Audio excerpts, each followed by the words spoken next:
In the distant future, the galaxy was a vast and complex network of civilizations, each with its own unique culture, technology, and military prowess. At the heart of this intricate web was the Academy of Galactic Unity, a prestigious institution where the best and brightest from every corner of the galaxy came to hone their skills in warfare, diplomacy, and leadership. Among the many species that attended the Academy, the Romulans were known for their discipline, intelligence, and strategic thinking. Doctor, a young Romulan cadet, embodied all these qualities. He was a model student, respected by his peers and instructors alike for his unwavering commitment to the Romulan ideals of discipline and control. But despite his accomplishments, Doctor harbored a deep-seated curiosity about the one species that had always been an enigma to the galaxy: humans. Humans were relatively new to the galactic stage, having only recently achieved faster-than-light travel and established contact with other civilizations. Yet, in the short time they had been part of the galactic community, they had made a name for themselves as unpredictable, fiercely independent, and incredibly resilient. Their culture was a strange mix of contradictions, simultaneously primitive and advanced, violent and compassionate, chaotic and ordered. For the Romulans, who valued order above all else, humans were a puzzle that defied easy understanding. And for Doctor, they represented a challenge, one that he was determined to unravel. The opportunity to study humans up close came sooner than Doctor expected. One day, a new cadet arrived at the Academy, a human named Brian Murphy. Brian was unlike any student the Academy had ever seen. He was not from a noble or wealthy family, nor did he have any formal military training. He hailed from the slums of Neo-Chicago, a sprawling, crime-ridden city on Earth where survival was a daily struggle. Brian's rough upbringing had shaped him into a hardened fighter, one who relied more on instinct and raw physical power than on the refined techniques taught at the Academy. From the moment Brian set foot on the Academy grounds, it was clear that he was an outsider. His demeanor was brash and unrefined, his manners rough and unpolished. He did not care for the formalities and rituals that the other cadets adhered to with such devotion. To him, the Academy was just another battleground, and he was there to prove that he was the best. It wasn't long before Brian's presence began to stir controversy among the other cadets. Many viewed him as a threat to the established order, a dangerous influence that could disrupt the carefully maintained balance of power at the Academy. But there were others, like Doctor, who saw in Brian an opportunity to learn something new, something that could give them an edge in the increasingly volatile galaxy. Doctor observed Brian from a distance at first, watching him spar with other cadets in the training arenas. What he saw both fascinated and disturbed him. Brian fought with a ferocity that bordered on madness. He seemed to disregard his own safety, throwing himself into battle with reckless abandon. His style was chaotic and unpredictable, a whirlwind of punches, kicks, and headbutts that left his opponents reeling. But what struck Doctor the most was the sheer intensity of Brian's will to win. It was as if he were fueled by some primal force that drove him to keep fighting, no matter the odds. Despite his initial reservations, Doctor found himself drawn to Brian. He wanted to understand what made this human so different from the others he had encountered. He wanted to know what drove Brian to fight with such savage determination. And most of all, he wanted to know if he could harness that same power for himself. The turning point came during a particularly brutal sparring match between Brian and a group of elite cadets from various species. The match had been arranged as a test of Brian's abilities, a chance for the other cadets to prove that their disciplined training could overcome the raw power of the human. But things did not go as planned. From the very beginning, it was clear that Brian was not interested in following the rules. He fought with a ferocity that took the other cadets by surprise, overwhelming them with a relentless barrage of attacks. Blood spattered the walls of the training arena as Brian laid waste to his opponents, his roars of triumph echoing through the halls. When the match was over, Brian stood alone in the center of the arena, his body drenched in sweat and blood. His opponents lay scattered around him, groaning in pain or unconscious. The instructors were shocked, the other cadets horrified. But Doctor felt something different, a spark of recognition. In that moment, he understood that Brian had tapped into something primal, something that went beyond mere physical strength. It was a force that came from deep within, a manifestation of the human spirit's refusal to be conquered, and Doctor wanted to learn how to wield that force for himself. With this newfound determination, Doctor approached Brian after the match, his usual Romulan reserve barely concealing the excitement that bubbled beneath the surface. Brian regarded him with wary eyes, clearly suspicious of Doctor's intentions. But Doctor was undeterred. He asked Brian to train him, to teach him how to fight like a human. At first, Brian laughed, dismissing the idea as ridiculous. "You're a Romulan," he said, his voice tinged with mockery. "You guys are all about discipline and control. You wouldn't last a day fighting the way I do." But Doctor was persistent. He assured Brian that he was willing to put aside his Romulan pride and learn from him. He was willing to endure whatever pain or humiliation was necessary to master the techniques that had made Brian so formidable. After some hesitation, Brian agreed to take Doctor under his wing. But he made it clear from the start that this would not be an easy journey. "If you want to fight like a human," Brian warned, "you have to be ready to lose everything. Your pride, your dignity, even your life. This isn't just about learning some new moves. It's about embracing a whole new way of thinking." And so Doctor's training began. It was unlike anything he had ever experienced. Gone were the structured drills and exercises he was used to. Instead, Brian put him through a grueling regimen of street fighting, survival training, and mental conditioning. They would spar for hours on end, with Brian pushing Doctor to the brink of exhaustion and beyond. Every time Doctor thought he could go no further, Brian would push him harder, forcing him to dig deep within himself to find the strength to continue. The training was brutal, leaving Doctor battered and bruised on a daily basis. But despite the physical pain, he found himself growing stronger, faster, and more resilient. He began to understand the mindset that drove Brian, the belief that victory was not just about skill or strategy, but about willpower and determination. It was about refusing to give up, no matter how dire the situation. But with this newfound power came a growing sense of unease. Doctor found himself becoming more aggressive, more reckless. The discipline and control that had once defined him were beginning to slip away, replaced by a savage ferocity that scared even him. He started to alienate his friends and fellow cadets, who could no longer recognize the Romulan they had once known. Vara, who had been Doctor's closest friend since they first arrived at the academy, was particularly troubled by the changes she saw in him.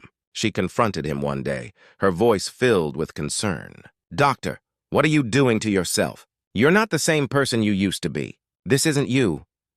But Doctor brushed off her concerns, insisting that he was simply evolving, becoming stronger. "You don't understand, Vera," he said, his voice tinged with frustration.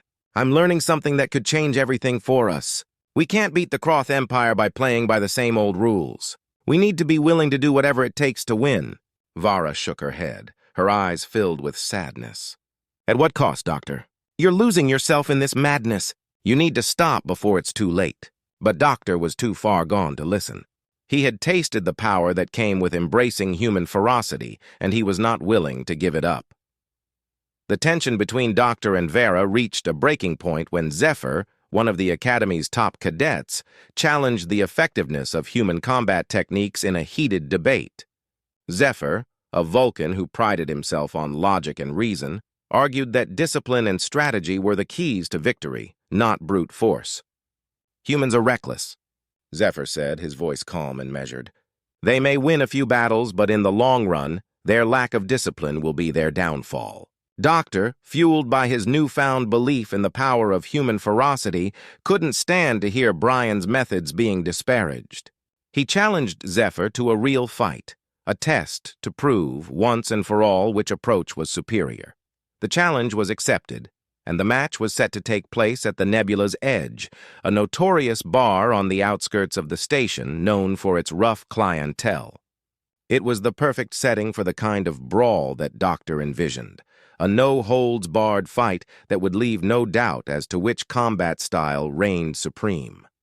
On the night of the match, Doctor and his fellow students arrived at the bar, their nerves taut with anticipation. The atmosphere inside was tense, the air thick with the smell of alien liquor and the sound of raucous laughter. As the fight began, it quickly descended into chaos. Doctor, fueled by the intensity of his training with Brian, unleashed a ferocious assault on Zephyr and his supporters. He fought with a wild abandon that left his opponents reeling, his fists and feet connecting with bone-crunching force.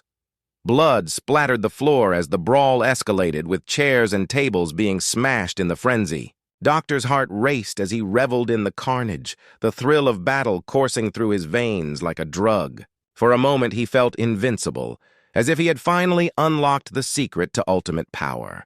But his triumph was short-lived. Just as Doctor was about to deliver the final blow to Zephyr, the doors to the bar burst open and Academy security forces stormed in.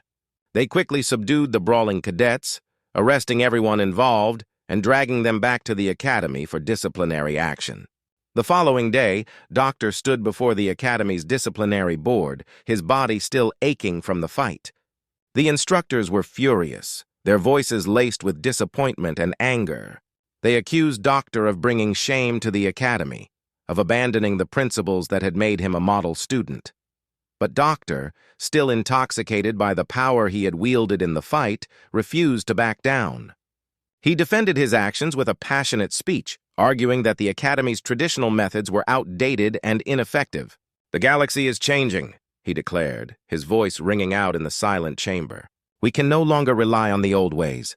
If we want to survive, we need to be willing to embrace new ideas, to take risks. What I did was not a mistake. It was a necessary evolution." His words shocked the board, and for a moment there was silence. But then, to Doctor's surprise, Admiral Thax, the head of the Academy, spoke up.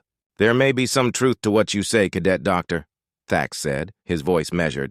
"The galaxy is indeed changing, and we must adapt if we are to survive. But there is a fine line between evolution and madness. You have crossed that line." Doctor was stunned. He had expected punishment, but not this. Thax's words cut through his bravado, leaving him feeling exposed and vulnerable. For the first time, he questioned whether he had made the right choice in embracing Brian's methods. But before he could dwell on it, the board announced their decision. Doctor would be allowed to stay at the Academy, but he would be closely monitored, and any further infractions would result in immediate expulsion. It was a harsh punishment, but one that Doctor accepted without complaint. In the days that followed, Doctor found himself struggling to reconcile the conflicting emotions within him. He continued his training with Brian, but the thrill of battle that had once fueled him began to lose its allure. The voice in the back of his mind, the one that sounded like Vera, grew louder, warning him that he was losing himself in the madness. But Doctor was not ready to give up just yet. He was determined to prove that he could master the power he had discovered, that he could wield it without losing himself in the process. He doubled down on his training, pushing himself harder than ever before. He became more aggressive, more ruthless, but also more disciplined. He began to combine the ferocity of human combat with the precision and control of Romulan techniques, creating a new style that was both brutal and effective. His progress did not go unnoticed. Other cadets, impressed by Doctor's newfound prowess, began to approach him for training. They, too, wanted to learn the secrets of human ferocity, to harness the power that had made Brian so formidable. And so, a new faction began to form within the Academy, a group of students who were willing to abandon the old ways and embrace a more aggressive approach to combat. But not everyone was pleased with this development. Commander Zoran, the Academy's most decorated instructor and a staunch traditionalist, saw Doctor's rise as a threat to everything he held dear. Zoran believed that discipline and control were the foundations of strength, and he viewed Doctor's methods as a dangerous deviation from the principles that had guided the Romulans for centuries. The tension between Zoran and Doctor came to a head when Zoran publicly challenged Doctor to a duel. It was a test of philosophies, a battle to determine whether the disciplined Romulan way or the chaotic human-inspired approach would prevail.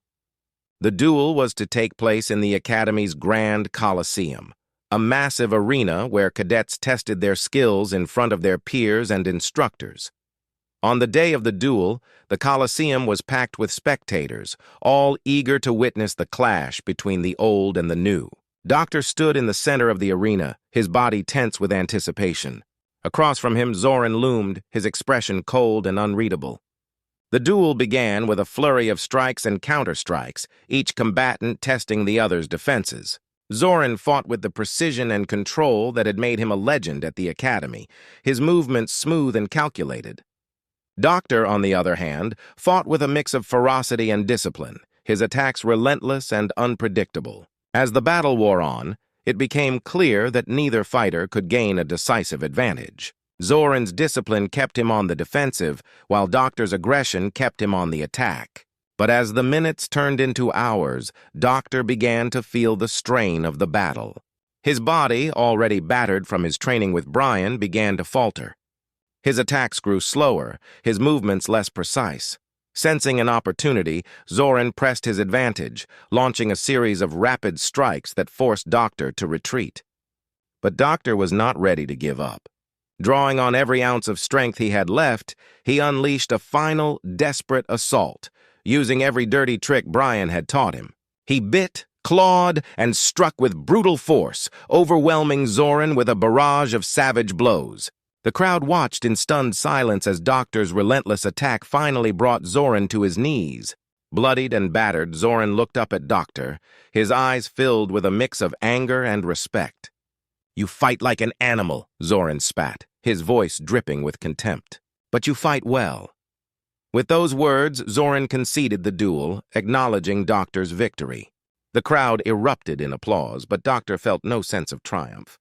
As he looked down at Zoran's bloodied face, he realized that he had crossed a line. He had won the duel, but at what cost? He had abandoned the discipline and control that had once defined him, and in doing so, he had become something he no longer recognized.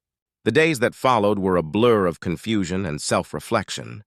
Doctor found himself questioning everything he had believed in, everything he had fought for. He had embraced the power of human ferocity, but in doing so, he had lost sight of who he was. He had become a creature of violence, driven by a need to prove himself at any cost. It was Vara who finally helped Doctor find his way back. She confronted him one day, her voice filled with a mix of anger and concern. "Doctor, this has to stop. You're destroying yourself, and for what? To prove that you're stronger than everyone else? To prove that you're better than Zoran? Is that really what you want?" Her words cut through the fog of confusion that had clouded Doctor's mind. For the first time in weeks, he felt a sense of clarity. He realized that he had been fighting for the wrong reasons, that he had allowed his pride and ambition to lead him down a dark path. With Vara's help, Doctor began to rebuild himself. He returned to his roots, rediscovering the discipline and control that had once defined him. But he did not abandon what he had learned from Brian. Instead, he sought to integrate the two approaches, creating a new style. This new approach did not go unnoticed. Admiral Thax, ever the pragmatist, recognized the potential of Doctor's new fighting style and quietly authorized the formation of elite commando units trained in Doctor's methods. These shadow operatives would become the Academy's secret weapon in the ongoing war against the Kroth Empire, a ruthless and expansionist civilization that had long been a thorn in the side of the galactic community. The first mission of these newly formed commando units was to infiltrate and sabotage a key Kroth military installation on the edge of known space. The mission was fraught with danger, but Doctor and his team were prepared. They had trained for months, honing their skills and perfecting their tactics. They knew that failure was not an option. The scene that greeted them upon arrival was one of devastation. The orbital dockyards, once a hub of activity, were now a graveyard of shattered starships and debris. The remnants of the defensive force huddled behind hastily erected barricades, their faces etched with exhaustion and despair. Ute Miller, a grizzled human veteran, eyed Doctor's alien commandos with suspicion. "So you're the cavalry, huh?" he growled, spitting a glob of synthesized tobacco onto the ground. "Hope you boys are ready for a fight." Doctor bared his teeth in what passed for a Romulan grin. "We live for it," he replied, his voice laced with determination. The battle that followed was brutal and chaotic. The Kroth forces were relentless, their bioengineered juggernauts smashing through Allied defensive lines with terrifying ease. But Doctor's commandos fought with a ferocity that surprised even their human allies. They moved with a mix of precision and raw power, their strikes calculated yet devastating. As the battle raged on, Doctor's mind raced, pieces of a plan falling into place. He realized that they needed to create a sensory overload to disorient the juggernauts. He quickly relayed his plan to Miller, who nodded in agreement. Minutes later, a cacophony of noise erupted across the battlefield. Human metal music, Andorian war chants, and Tellarite mating calls blasted at ear-splitting volumes, while strobe lights pulsed in dizzying patterns. The effect was immediate. The juggernauts stumbled, their primitive brains overwhelmed by the sensory onslaught. Seizing the moment, Doctor led his commandos in a lightning strike, swarming the monsters and planting breaching charges on their vulnerable joints. The tide of the battle began to turn as the juggernauts fell one by one, their massive forms crumbling under the combined assault. But just as victory seemed within reach, a fresh wave of Croth reinforcements materialized, their weapons blazing. Doctor felt the sting of a grazing shot across his shoulder, the smell of burnt flesh filling his nostrils. His team retreated, leaving a trail of destruction in their wake. They regrouped in a defensible position, the distant rumble of approaching ships signaling the arrival of Academy reinforcements. Realizing that their mission had failed, the Croth began a frantic withdrawal. Doctor watched with grim satisfaction as the last of the invaders fled, their prized cloaking technology still safely out of reach. In the aftermath of the battle, Doctor found himself standing before the Academy's disciplinary council once more.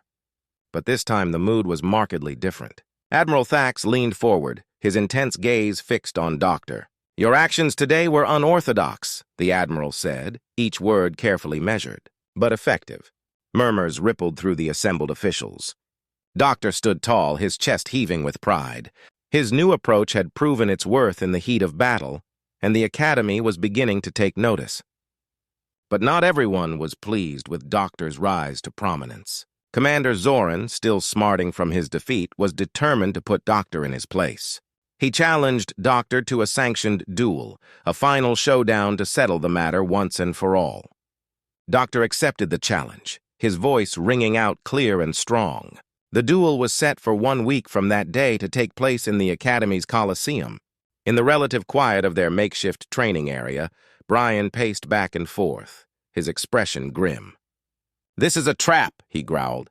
"Zoran's baiting you, trying to get you overconfident." "Listen to me," Brian insisted, grabbing Doctor's shoulder. "Zoran's not just some run-of-the-mill instructor. He's a decorated war hero with more confirmed kills than half the Academy combined. You need to be smart about this." Finally, the day of the duel arrived. Doctor stood in the Coliseum's antechamber, the roar of the crowd a distant rumble. He wrapped his hands methodically, each movement precise and focused. Vara appeared at his side, her eyes searching his face. "Are you ready for this?" she asked, her voice laced with concern. Doctor nodded, a feral grin spreading across his features. "I was born ready." The arena doors slid open, bathing him in harsh light. Doctor strolled out onto the sand, drinking in the thunderous applause. Across the arena, Zoran emerged from the shadows, his face an impassive mask. Zoran struck first, launching a lightning-fast series of traditional Romulan forms. Doctor countered with the raw, aggressive style he had honed over months of secret training. The opening exchanges were a blur of strikes and counterstrikes, neither man able to gain a clear advantage. Frustration gnawed at Doctor. He had trained for this, visualized his victory 1,000 times. Why couldn't he land a decisive blow? As the second round began, Doctor abandoned caution, pressing forward with reckless aggression. The older Romulan's carefully controlled facade crumbled, replaced by a snarl of pure animal rage. He lunged forward, fingers clawing for Doctor's eyes. Doctor barely managed to turn his head, feeling Zoran's nails rake across his cheek. Before he could recover, Zoran's knee slammed into his groin with crushing force. Doctor doubled over, gasping for air. The crowd's cheers turned to shocked gasps as Zoran pressed his advantage, raining down brutal, unrelenting strikes. Blood and spittle flew as Zoran's fist connected with Doctor's jaw. Through the haze of pain, a chilling realization dawned. Zoran fought with a savagery that matched, even exceeded, anything Doctor had learned from humans. As he staggered back, barely staying on his feet, Doctor caught a glimpse of Zoran's face. The older Romulan's eyes blazed with a primal hunger, all pretense of civility stripped away. With a roar of desperation, Doctor launched himself at Zoran, his vision narrowed to a tunnel of green flesh and flashing teeth. He bit, clawed, and struck with every dirty trick Brian had ever shown him. In the final seconds of the match, Doctor found himself atop Zoran, raining down blow after blow. The older Romulan's face was a ruined mess, but still he snarled defiance. The bell rang, signaling the end of the bout. Doctor stumbled back, chest heaving. His own face was a mask of blood and bruises, but he remained standing. A hush fell over the arena as the judges conferred. After an agonizing wait, the verdict was announced, victory to Doctor, by the narrowest of margins. The crowd's reaction was muted, a far cry from the adulation Doctor had imagined. As medics rushed to attend to both fighters, Doctor caught his reflection in a polished surface. The face that stared back at him was barely recognizable, a feral, blood-splattered visage that sent a chill down his spine. Doctor looked up, confusion evident in his battered features. "There has to be a better way," he said slowly, his voice hoarse. "A path that harnesses that human fire without losing our Romulan control." Vara nodded, a small smile playing at her lips. "Then let's find it together." As the station's night cycle began, Doctor rose unsteadily to his feet. His body ached, but his mind was alight with purpose. He had glimpsed the abyss of pure savagery, and now he would forge a new path, one that balanced the best of both worlds. In the days that followed, whispers of a new fighting style began to spread through the academy. They called it Gorakatri, savage discipline. And at its heart stood Doctor, battered but unbroken, ready to show the galaxy a new way forward. Admiral Thax, ever the pragmatist, recognized the potential of this new fighting style and quietly authorized the formation of elite commando units trained in Doctor's methods. These shadow operatives would become the Academy's ace in the hole against the relentless Kroth Empire. The first mission of these newly formed commando units was to infiltrate and sabotage a key Kroth military installation on the edge of known space. The mission was fraught with danger, but Doctor and his team were prepared. They had trained for months, honing their skills and perfecting their tactics. They knew that failure was not an option. The scene that greeted them upon arrival was one of devastation. The orbital dockyards, once a hub of activity, were now a graveyard of shattered starships and debris. The remnants of the defensive force huddled behind hastily erected barricades, their faces etched with exhaustion and despair. Corporal Hank Brute Miller, a grizzled human veteran, eyed Doctor's alien commandos with suspicion. "So, you're the cavalry, huh?" he growled, spitting a glob of synthesized tobacco onto the ground. "Hope you boys are ready for a fight." Doctor bared his teeth in what passed for a Romulan grin. "We live for it," he replied, his voice laced with determination. The battle that followed was brutal and chaotic. The Kroth forces were relentless, their bio-engineered juggernauts smashing through Allied defensive lines with terrifying ease. But Doctor's commandos fought with a ferocity that surprised even their human allies. They moved with a mix of precision and raw power, their strikes calculated yet devastating. As the battle raged on, Doctor's mind raced, pieces of a plan falling into place. He realized that they needed to create a sensory overload to disorient the juggernauts.